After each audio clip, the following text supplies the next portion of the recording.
Dear Coke, you take a toll on our health, but you're so addictive. Does it sound familiar to you? The much-loved and preferred carbonated drink has been around for what really seems like an eternity. It's been many decades since the first classy bottle of Coca-Cola has been presented. Today, however, we don't think much about such epic moments of its glorious past and beginning. Rather, we just grab a few bottles or cans of Coca-Cola to welcome the end of our heavy office duties.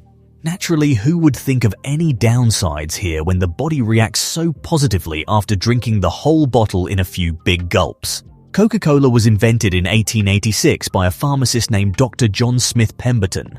Since its inception, it has quickly become one of the largest and most influential companies in the world. Love or hate their drinks, everyone knows what Coca-Cola is. But what many people may not know is the dark history and facts behind this world-famous drink. A slave owner and Confederate soldier, Pemberton suffered injuries during the Civil War and became addicted to morphine after he started using it to quell the pain, according to The Pursuit of Oblivion, A Global History of Narcotics by Richard Davenport Hines.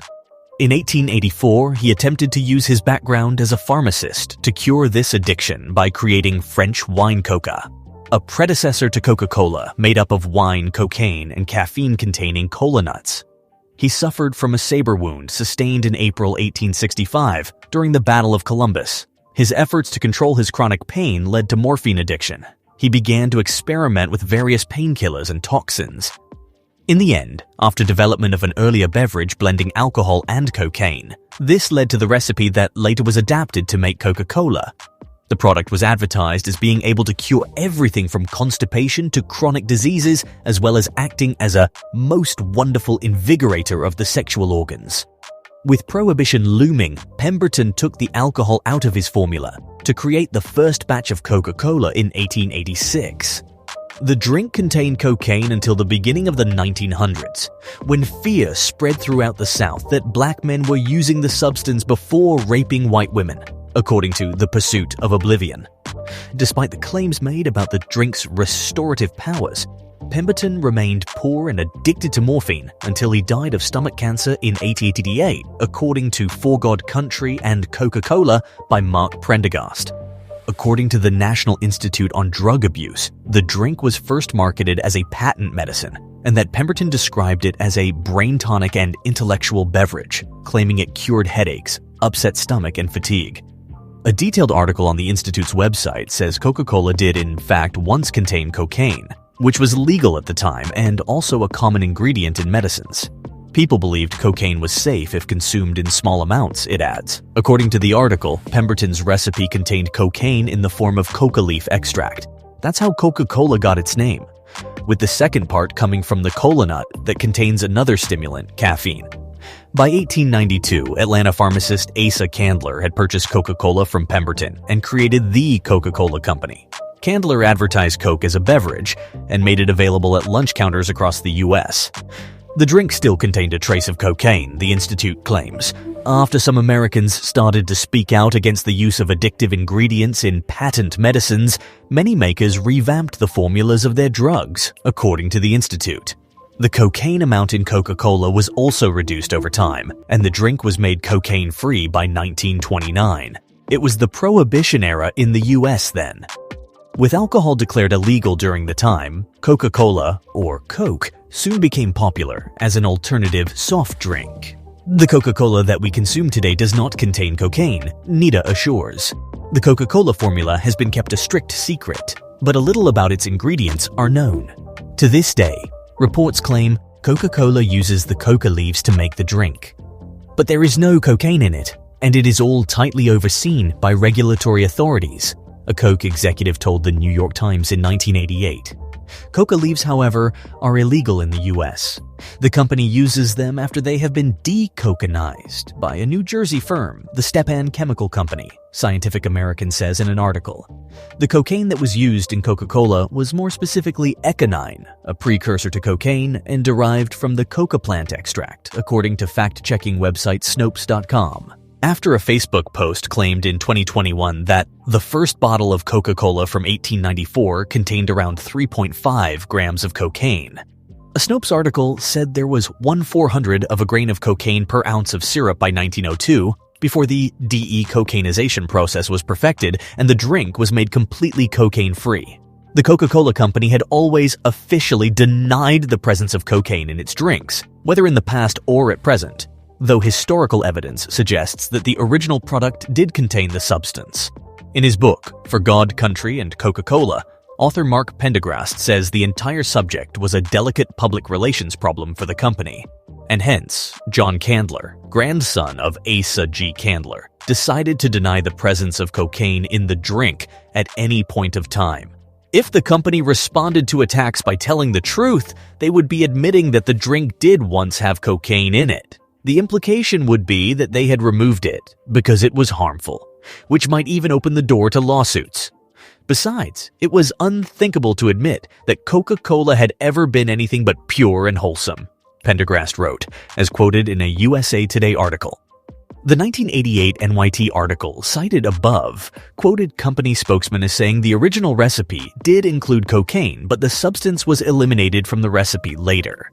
The company website still maintains, Coca-Cola does not contain cocaine or any other harmful substance, and cocaine has never been an added ingredient in Coca-Cola. Dr. Pemberton never realized the potential of the beverage he created. He gradually sold portions of his business to various partners, and just prior to his death in 1888, sold his remaining interest in Coca-Cola to Asa G. Candler. An Atlantan with great business acumen, Mr. Candler proceeded to buy additional rights and acquire complete control. And did you know that enjoying your Coca-Cola may really get you high? You might have never thought about it, but your body starts acting like it's on heroin no sooner than 34 min after drinking your cola. What's wrong with being full of energy, you might ask? Well, the problem is that you're not feeling energized at all, since it's actually the familiar stillness before the crazy storm that's coming your way sooner than expected. And surely these are not the natural effects after a workout session. You're simply high, that's all. And it's not okay. There's also some studies which say that the drink is harmful for the reproductive health of the human body, though we can't deny it. Coca-Cola may really be one of our favorite fizzy drinks, if not our very favorite, but it definitely has a lot of sins to share and admit to. But not only does Coca-Cola make you an addict, but it has been shown to lead to impotence in men. According to many surveys, Coca-Cola has been estimated to contain an abundance of chemicals, which totally takes a toll on reproduction.